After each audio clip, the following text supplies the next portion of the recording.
Welcome, I'm TW.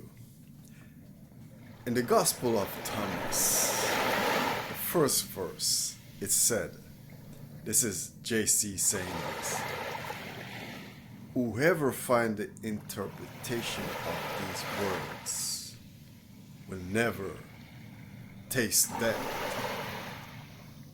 What does this mean? You will never taste death. This is from the gnostic text. This gospel is not included in the Bible. Never taste death. So let's look at it. When you understand the words and where he's speaking from, he's not speaking from a physical level. He's speaking on a spiritual and a mental level.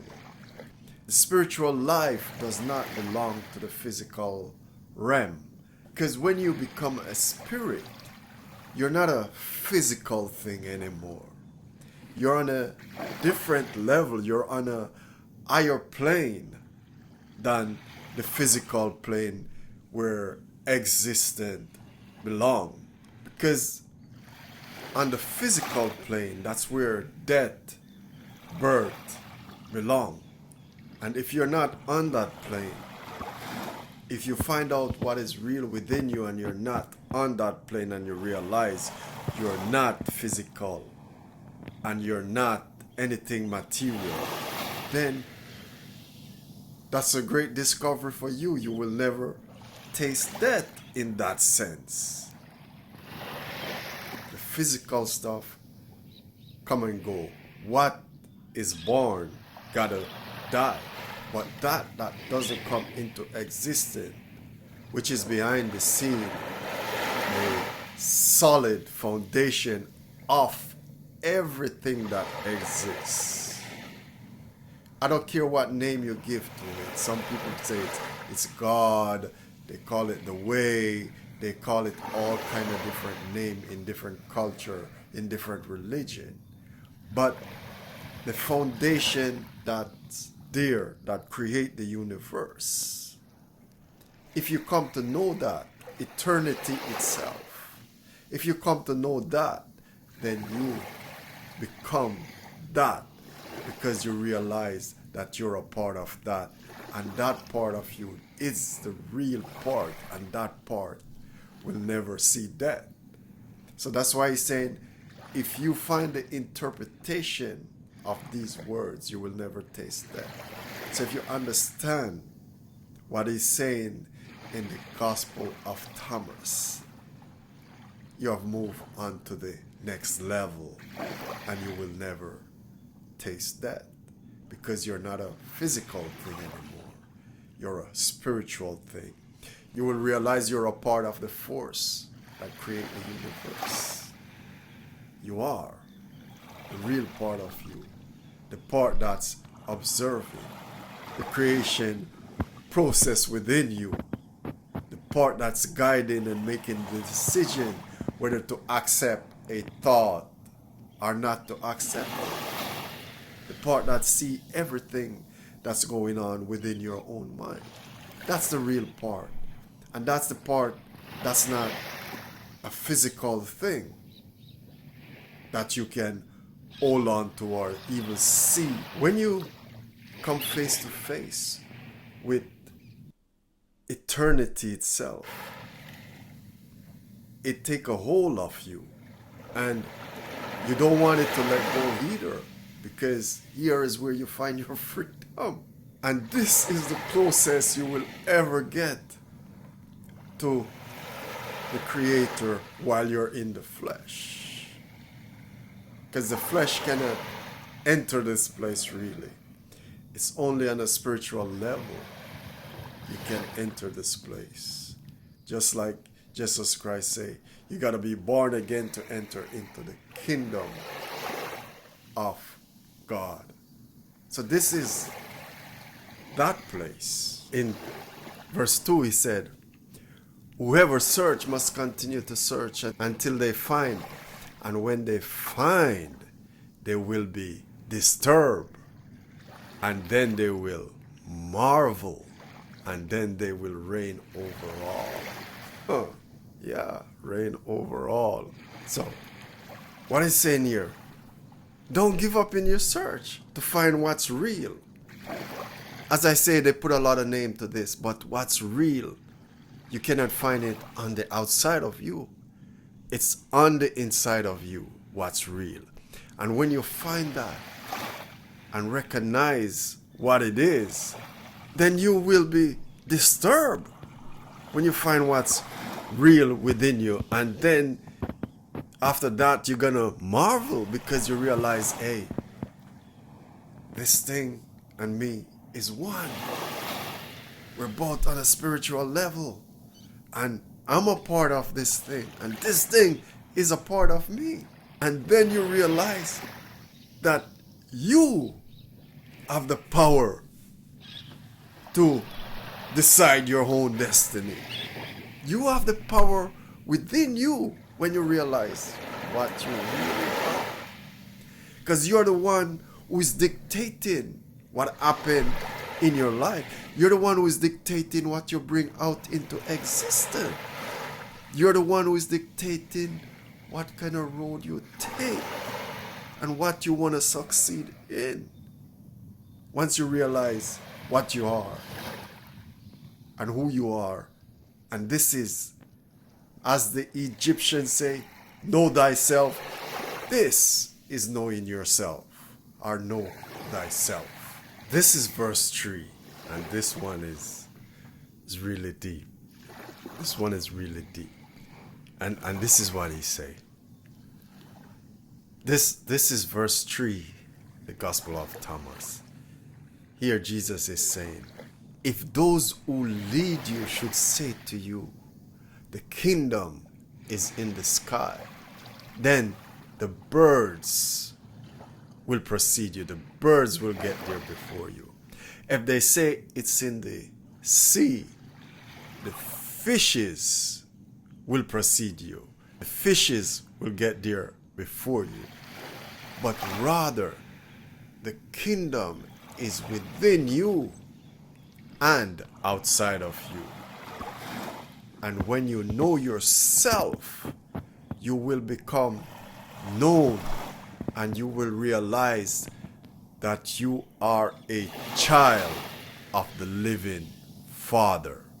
But if you do not know yourself, then you, my friend, live in poverty, and you are that poverty. That's deep right there. If you know yourself, you will become known.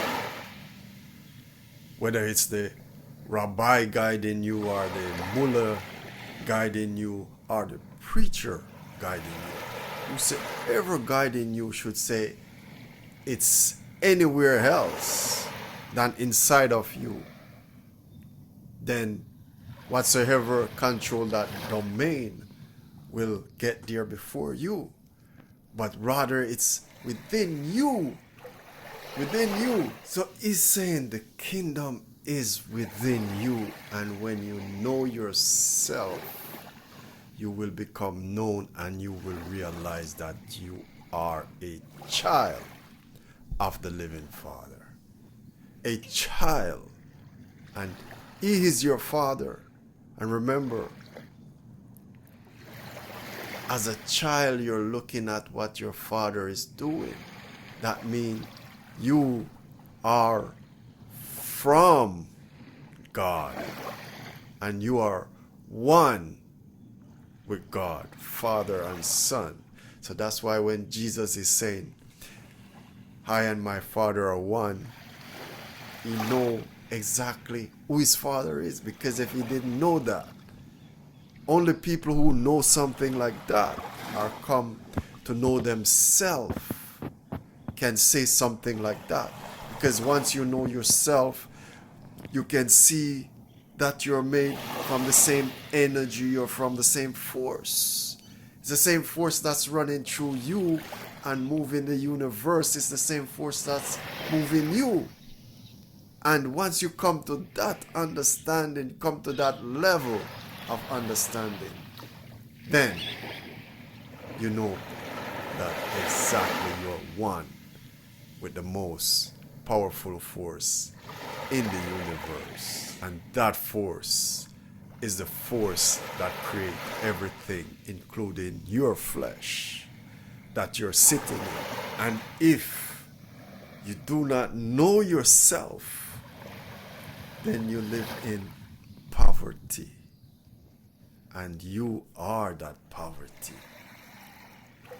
That means it's important to know yourself, to know who you are, because it's true knowing yourself and knowing who you are, then you realize the real part of you, and you can make that connection to the real part of the universe, and you can see the similarity within that. And once you see the similarity, then you realize it's the same energy, the same force running through the universe, running through the breath you take, running through the water you drink, running through the plant you're eating, everything around you. This force is everywhere. So that's why he's saying the kingdom is inside of you and the kingdom is outside of you, because that energy, the Father, whatsoever you want to call it, God is everywhere, inside and outside of you, and wherever that is, that's God's domain. That's his kingdom. That's why he's saying it's within you and it's outside of you. So to get out of poverty, you got to know yourself. And knowing yourself, you become a child of the living Father. You become one with the living Father. And what more can you ask for than knowing yourself? And then you realize that you are on another level. You're on the spiritual level. You're not anymore on a physical level. You move beyond the physical to the spiritual level, to the mental level. In the Kabbalion, it said, as above, so below. So on the mental level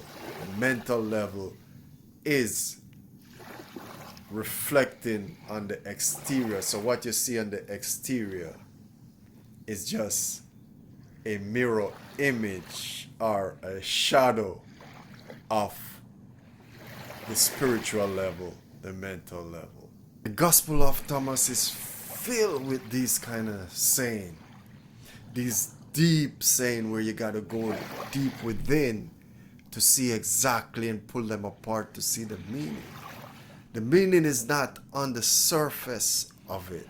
It sounds really beautiful on the surface, but it's when you dig into it and see behind the scene and see where JC is speaking from, then you know he was on that level, that he was really one with his creator, and he know what he was talking about. And all is pointing in one direction. And this is not only JC. There's a lot of other philosophers out there who point in this direction, whether they call it the kingdom of God or whatever name they want to apply to it. But there's a lot of different names given to this place where you become one with the Creator, one with the creative force, where you realize that that's what you are. You're not the flesh, you're not the physical part of it. And once you get to this place, then freedom is yours.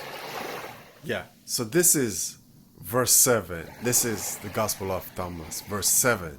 Fortunate or blessed is the lion eaten by a human, and the lion become a human.